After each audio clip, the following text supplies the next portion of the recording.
يطول لي في عمرك ويخلي لك ما عز عليك. الا ما دير معايا شي حل وتدخلني المغرب.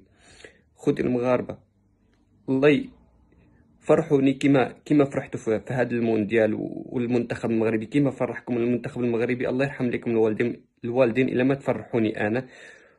وتوصلوا لي هذا الفيديو لسيدي جلالة الملك محمد السادس ويفرحني ويدخل لي المغرب. قسما بالله الا فقدت الامل من كل شيء، فقدت الامل من كل شيء، وباغا ندخل المغرب. وصلوها للشوف تيفي، السفارة المغربية في تركيا.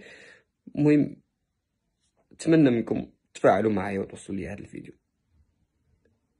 اقسم بالله الا كرهت راسي، دفعت بزاف الفلوس باش صيفط الباسبور، وفي الاخر ما كيقبلوش ليا لانه سوري. الله يطول لي في عمرك يا سيدي الا ما تدخلني للمغرب. خوتي المغاربه،